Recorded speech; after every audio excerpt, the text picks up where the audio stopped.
So Yeah. I do the intro. Yeah. The amazing new Westport Library and iTunes proudly presents Oh Brother, Not Another Podcast with me, Trace Burroughs. And me, Miggs Burroughs, and our guest today is Jarret Liotta. Is it pronounced correctly? Jarret? That's right. Thank you. Liotta, okay. Who is, everyone would recognize him. He's usually lurking in the background there, taking pictures. He writes stories and photographs, events and happenings in Westport and surrounding areas. He's also just finished, just put out a feature-length movie that he's made that we can talk about. But why don't you just start telling us what you do? I mean, so people get a better idea of what you do. They can't see your face on the podcast, but if you explain where you're usually seen, what areas of Westport you haunt with your cameras and. Oh, see, now I'm feeling like we should go right to the Howard Stern talk. Okay, yeah, okay, go ahead. I filtered that. I'm sorry. Go ahead. I was just saying before that this was the only radios I've done. I did a public radio thing a couple years ago, and then prior it had only been on the Howard Stern show, where I was mercilessly spanked by Howard, not literally, but emotionally. And in fact, after we had done the first segment, they cut to commercial, and he leans back in his chair and he goes, "I bet you feel like you just got raped." Oh, so that was that. So this has got to be a better experience working with you guys. So I'm really. Yeah. What were you on his show for? I actually went on to try to promote my last movie a bunch of years ago, and I got on through the guise of playing Winfred's Money. Which I didn't win, but I definitely had I got put through the mill there. But they were actually really nice in the scheme of things. It's interesting how when you're in that situation, you see sort of behind the scenes what the energy's like and what the people are like, and it's a show. It's a show. I have experience. We'll talk about that. I don't want to take up your time. So back to the basics of so people they probably would know you if they saw you instantly, but what would you say your job description is if you were if you're talking to someone from Mars over the phone and you had to describe what you did? Yeah. Well, my first sort of response is always I'm a freelance creative, because I do a whole range of things that are either writing, photography, or video. But generally speaking, I like to just think I'm a gadabout around town who alienates people, largely through journalism. I write for Westport News, for Westport Now, for a lot of the different papers, and do photography for a lot of different papers and places. So I kind of have contacts with everybody all over the place. And plus I grew up in town, so I'm, born and raised here. I know everybody that way. Was a parent, had my years as a PTA volunteer and on and on and on. But so gadabout sort of covers it. It doesn't hurt, and I say you work for some of the papers. Doesn't Hearst own every paper in Connecticut now? I mean, are there any independent papers left? Well, that's a good question and point. I mean, throughout Fairfield County, they pretty much have the hold on everything at this point, because they have the Stamford Advocate, Connecticut Post, The Hour, Danbury News Times, and pretty much all the weeklies. Although you see there's some independent things like Westport Now. There's a woman in Norwalk runs Nancy in Norwalk. There's a Wilton equivalent of that. So there's some balance, hopefully. But yeah, they pretty much have. But is that good for you in the terms of like syndicating an article or something? If you do take a photograph, is it all up for grabs? Like can Greenwich run it and Stanford run it? They do a lot of that stuff. So I'll do a Westport photo essay on, gosh, I don't even know. Well, I did a piece a couple days ago for Westport News on Elvira's reopening down by Old Beach, and I saw it's up in the Hour, the Norwalk Hour. And it's also interesting because I see a lot of my stuff show up in like Texas. Sometimes I get these notifications that Houston Chronicle or something is running, photo essay I did. Do any more pennies go in your pocket when that happens? Or of course not. No, of course Of not. course Yeah. not, you know. You want to talk about your movie, or, the last one, because you've done a bunch of these movies, right? A few of them. I would love to. I Yeah. told Mick I love to talk about myself, so I hope half the show is enough, because I mean I really could, you know, dig in. But this is the whole movie was the third feature length that I did. I had done one years and years ago, which was horrible in Westport. It was called How Clean Is My Laundry, which was about a guy who did laundry. And then when I was out in LA for a bunch of years, I did a movie called The Acting Bug and Other Stories, which was actually pretty well written, but I made it on a budget of about $50 Wow. versus the couple thousand I made for the last one. So it's kind of like really awful. A friend of mine says it looks like a porno movie, the way it's shot, which, you know. And then this last one, I set out to try to really, you know, with the new technology and to try to do something low budget, because I didn't raise anything, or I mean, raised a little bit, you know, comparatively, you know, thanks to some lovely people in the area and in town. But in terms of, you know, the million I was trying to get to make it, it was about, you know, 0.01% of that.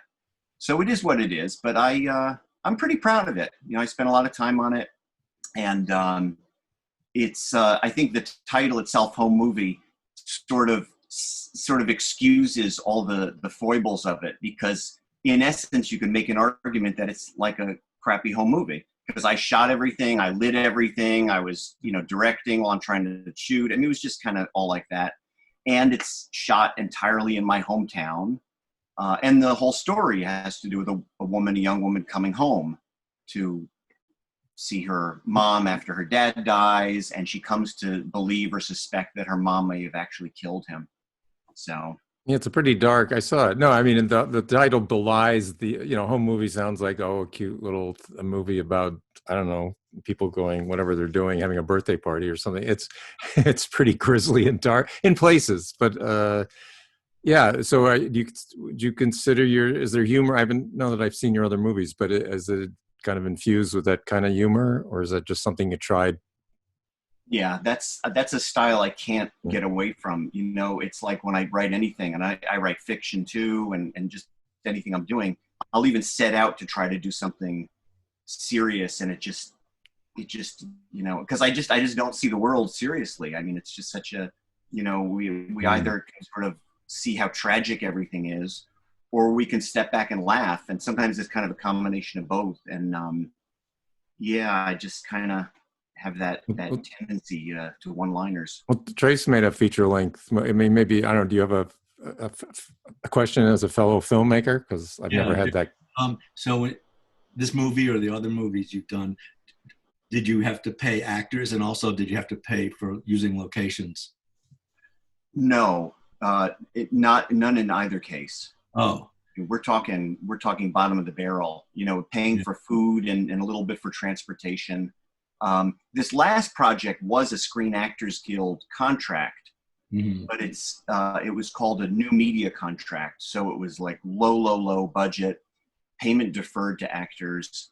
Unfortunately, because I literally shot this, you know, this 90-minute feature film for $3,000, $3,500, and it was a lot of that. Like, that was sort of the amount that basically came out of pocket, and then a couple thousand I raised prior helped me buy some lighting equipment and a camera to just even do it. So it was really bottom of the barrel. You never had problems? I always felt I had to pay I paid $150 was my fee for a day's work, and $150 to use a location, because I felt if I didn't pay them, they might not show up, you know. Oh yeah, they didn't. I mean, they were terrible. You know? Maybe no, I mean, paid them then. No, I mean, everybody was great, you know, but yeah, I mean, it's such a different world. I mean, I had some real, you know, challenges with that, you know, people showing up and having to leave early, or kind of, you know, just very, you know, it was loosey-goosey at times, and I never could and never did complain. It's like, you know, thanks for being here. No, but they appeared to be amateurs in terms of not, you know, being polished. But did they have to memorize all their lines, or were there cue cards? They seemed like they had memorized everything. Yeah, they were asked to memorize. Not everybody bought into that, but, you know.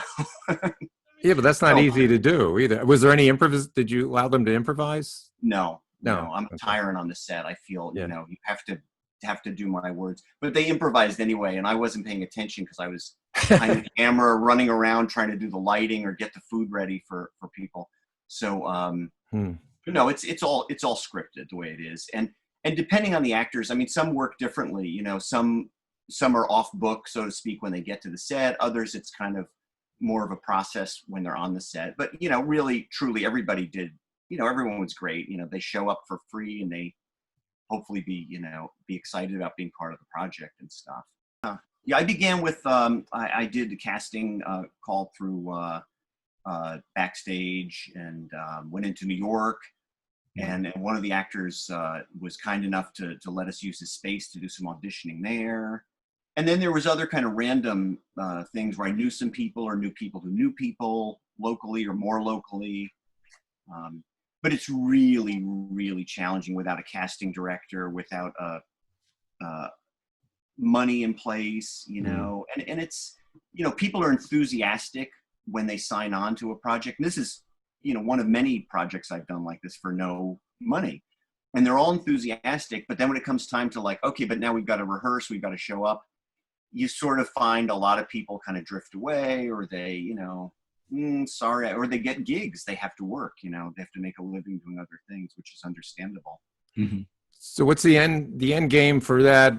And, is to get it into, I mean, obviously, fulfilling your own creative energy or passion for what, fulfilling a story, but, is the next step film festivals and then the hope of monetizing it somehow? I mean, can you do a pay-per-view type of thing on YouTube where people have to pay? Louis C.K. puts out, I mean, it's hard to compete with this because here's Louis C.K. putting out 90-minute stand-up specials, and he only charges $5. So here's a feature-length movie with, anyway. Yeah. Well, no, I had submitted to a bunch of festivals, and the rejections are still coming in. I was 4 or 5 more rejections. And I can attribute it to a couple of things, but that's neither here nor there. I mean, in terms of monetizing, I just don't think there's a reality with that for this project. I think it's got to serve for me ultimately as a sample. I mean, one, honestly, like you talk about it, the creative process is so compelling for me as an artist. I consider myself an artist, and I work in different mediums. And so it's really about that. I mean, how else otherwise do you spend literally 5 years working on this thing with like next to no hope that anybody's going to see it? So it's like I'm just thrilled when anybody sees it. Like, I've gotten about 1,500 hits on the YouTube. Oh, really? It's thrilling. I'm just so glad. But at the same time, I'm very excited about the next script I'm working on. I have another project that I'm about a third of the way through the writing with, and another thing I want to do locally. And I'm hoping, that this, is enough of a sample that I inspire some people to, get on board in whatever capacity to be part of the next one. That's the dream. That's the hope. And if nobody gets on board, I'll probably spend another 5 years and get that one done. And then hopefully I'll get 1,520 hits on YouTube with that. And then I'll do the next one. Because it's like a compulsion. I just can't not do it. I wish I'd had the compulsion to be a hedge fund dealer. Thing like that. Seriously, something practical. Well. or a pimp or something. Yeah. Exactly. Something practical that helps society.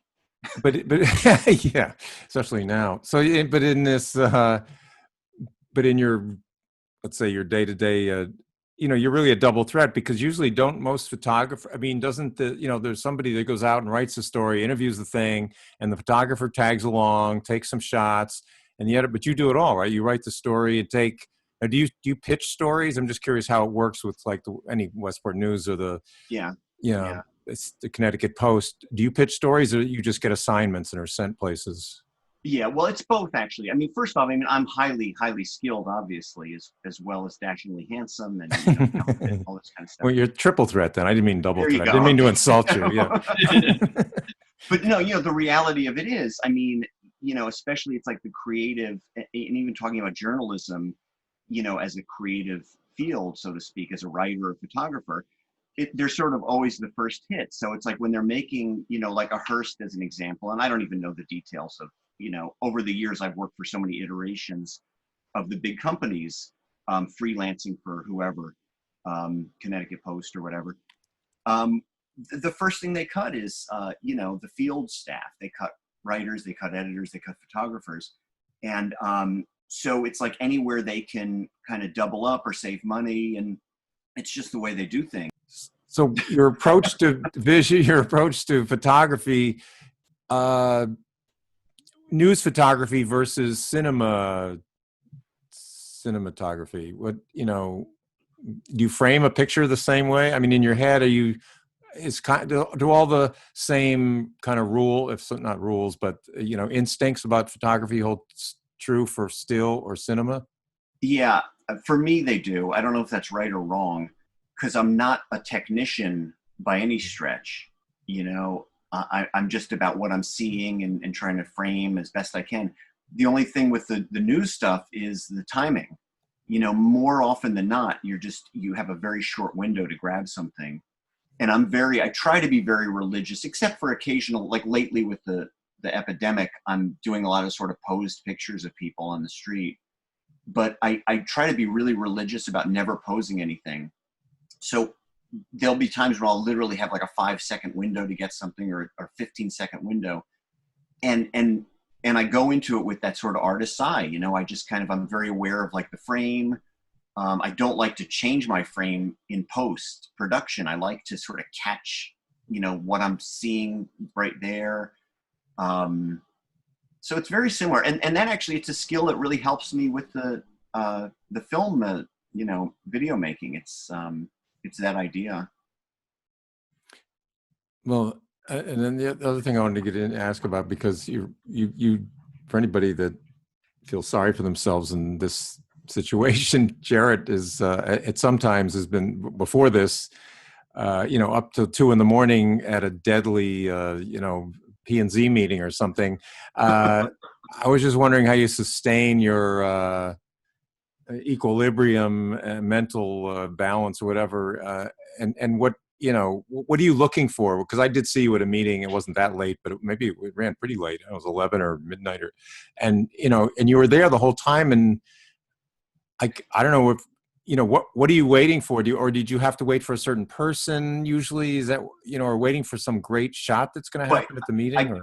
I take hallucinogenic drugs actually when I go to these meetings, which helps a lot because it makes it much more interesting. I sort of sit there and the faces start changing, and there's trails and stuff. They were to me, and I wasn't even on drugs. People, they start to morph after a while. Well, I got to say, it's like you definitely build up an ability to pay attention long. I mean, I just have that. I mean, I'm a good listener. I've just become a good listener through practice. And the other thing is when you kind of put yourself in any situation, and I get bounced around a lot. Like, I mean, last week alone, I covered meetings in Norwalk, Wilton, Westport, did stories in Darien and Fairfield. And you just try to find what's interesting. It's kind of like you almost look at the bright side when you go into the situation. It's like I'm going into a building committee meeting in Norwalk, and it's kind of like, oh, well, what's there? And then you kind of just try to immerse yourself in it. And sometimes you do more than other times. So you can't approach it saying, oh, here's another boring board of finance meeting. I mean, you go into it with kind of an attitude of you're going to find something new there. Maybe I try. But, like even tonight, I got to cover Westport Board of Ed. And, I'm already getting my cramps. Oh, God, And fortunately, it's nice being on the Zoom because I can kind of just, sit here with my my pants off and just kind of, I'm not heard, seen, and I just kind of can just, engage with it like that. But it's a mix, it's a mix. It's work. Sometimes work is work, and sometimes work is what you love to do. You're just like, and honestly and truthfully, I got to say, I'm really, really grateful for anything I do with writing or photography. Are all your movies fiction, or you were done a documentary? I have done documentary. Actually, I did a documentary with the Westport Library a few years back on local veterans. which was pretty good, and is still up online on their site. And I did a documentary project a bunch of years ago on an artist, which was a fiasco, but it had some interesting elements to it. I got to do interviews with some really neat celebrities. I interviewed Carol Burnett, went to her house and Oh, really? hung with her. She was the best. And interviewed President Gerald Ford and Mrs. Ford and a few people like that. So you lived in Los Angeles for a while? I did for 6 years out in Santa Monica. Well, same here. I lived back in the 70s, 6 years. Oh, no kidding. Yeah. I lived in I lived in Beverly Hills, but it was actually, there's some, not every place in Beverly Hills is like, big mansions and everything. But I lived in Beverly Hills, and then I lived in Brentwood. Now, was that when you were doing the game show stuff? I was hearing about. Yes, I did get on a game show. I was in game shows when I was 10, but then, yes, I went on one game show when I was living in California. One of my great regrets is that I wasn't on the Gong Show. Oh, Chuck Barris fan. I've been Well, watching they revised the Gong Show. And I don't know if they took it off the air. I forget who was hosting it. Will Arnett or someone like that. I think he produced it too. That was last year, so I don't know if it got canceled or whatever. yeah. I wonder how that would be to try to resurrect, because that was of its time, and it was so fresh, and there's I don't know, sort of a cynicism to it, I guess, coming at it, but it was wild, the concept. So again, back, Trace and I Trace was born here. I moved here my parents moved here when I was 4, I guess, but we came here in 1950. I'm just wondering, from your vantage point, well, first of all, without mentioning names, or, unless you want to, any dark underbelly stories about, Westport after dark type of things? Yeah. The best stories you've never published or they wouldn't publish, or maybe you don't have to, you could change, yeah, hints without saying the names or something. Oh boy. Well, scandals that we don't know about. Gosh, trying to think of something like tawdry. Like, it sounds like you want really tawdry. I mean, the best I come up with is just some of my encounters with different people around town after they've had a few drinks, and just kind of watching them, that sort of different take on a person when they're a bit loaded. And I can't think of anything too. Because there were rumors when I was in high school, it never was in the news, so maybe either, if it was true, it never got there, but, that there was this housewife prostitution ring in the 60s and 70s, because this was the era of, wife swapping, and, and Westport was sort of thrown into the, we were supposedly the model for Peyton Place and some other these, wild thing and beyond. Yeah. And of course, Rod Serling lived here, and Westport was included. He modeled Westport and some of the, like, Willoughby, and some of the things he did. Yeah, I can't think of anything in those lines. I mean, if my mom were still alive, I'm sure she'd. Have you covered any murder besides? Crime. Yeah, that's a good question. You guys are so tawdry. I'm surprised. I thought there's like an artist, like this kind of creative guy that you're just let's just talk about this turn. Homicides involving artists. Then. Well, I mean, I'm not going to give away his movie, but talk about, dark and grim. Right, I know. Well, what's your next? Is there anything you can tell us about the upcoming movie? Any subject matter or anything, or location? Well, teaser, trailer. Gosh, I don't want to say something specific or interesting about it. I guess I would just say, again, dark comedy with a little more of a political kind of bend to it. Like, I'm actually kind of interested in sort of looking at a couple issues like gun violence and prejudice and sort of some ideas around that. So I want it to be a little more substantive in those areas a little bit, but it's really, for me, it always ends up being about the comedy. And I have this whole kind of like an ensemble cast of characters, all taking place in a, fictional town, I guess, like Westport or whatever. I'm curious about both Trace and your directing style, because I never really talked to Trace about his. I've seen it. I think what was it called? Was it the one in the cars? Was it Death Car or something? It was Eight Behind the Wheel, and the other one was Grindhouse, Bad, Cheap, and Sexy, which was basically a mockumentary about the Grindhouse film era, previously to pornography in like 1971 and before. Yeah. So. Oh, anyway, I was just curious at your directing style. So, in a sentence or two, how did you, Jarret? What was your? Are you like a real hands-on director? Like, walk into the room, pause for 2 seconds, look out the window, pick up the cup, look at your, or you just let them. You just say, do. Oh, it depends. It's really it depends. And Trace, I'm really curious to talk to you in detail more. Not now, obviously, but I didn't know about all that. I'd love to chat with you. We can tape it too, but I'm just very like it depends, I guess. I talk to myself a lot when I'm doing it. That's one thing. But I mean, if you're like, if I, whatever actor was in the, well, like the daughters that in your movie, right?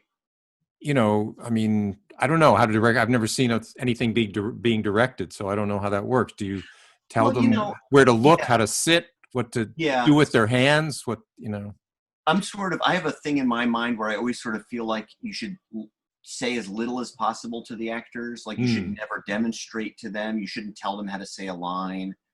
I don't know if this is right or wrong, but I just kind of, I kind of bring that photography hat in. So it's kind of blocking is important to me, where people are going to be sitting, where they're going to be moving. And then what I actually like to rehearse a lot, which I didn't get the chance to do at all. I love to rehearse a lot. And I end up shooting, sometimes I shoot scenes over and over again, and then I'll suddenly have different ideas as I'm doing it, and want to make adjustments and changes. And I feel like the more you sort of run through things, it's just part of the process. I think the actors will have new things they'll discover. I'll discover things, whether it's in terms of the characters or physical movements or things like that. That's the best thing, to me, is to have time and to really, I like spontaneity, of course, but to just have time to be together and to explore them. I never rehearsed any of the actors. And I would have bullet points rather than a script because I thought it was too much to ask for them to memorize 120-page of all the parts. So I'd have bullet points, and a lot of times I'd say, yes, like come out of the car, go to the house, knock on the door, and say, your pizza's ready or whatever it is. And sometimes they would have better ideas. So I've always opened to ideas from anybody, actors or camera, whoever's doing anything. Like, why don't you have them do that or do this? And sometimes you can have better ideas in mind. So that's basically how I would deal with that. Yeah, I guess every I've read things about directors. They're all so different styles. They say, I hired the actor. I hired that. The actor's going to do the work for me. I don't need to me.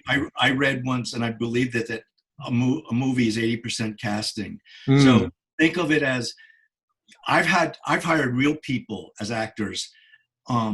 And because they fit a part and they were great. I mean, I ran a furniture store. Oh yeah, my daughter does acting. I'll try it out. And you say, this is what I want you to. Sometimes I did have that had to memorize or sort of memorize something. But I figure there's interesting people in the world. So if you get the right person for the part, the lines are almost secondary because you've got that character. Oh, sure. Filling that, All right. Well, we're out of time. Now I'm the director, so you'll have to look sad because we're out of time. So thanks so much, Jarret. We'll look out for Jarret with his camera or movie camera, and check out Home Movie. It's on iTunes, YouTube. I'm sorry, right? Thank you. Yeah. We're on iTunes. You're on YouTube. Yeah. Thank you. You too. Oh, you are? We have some on YouTube. Oh, that's right. Yeah, some get uploaded to YouTube.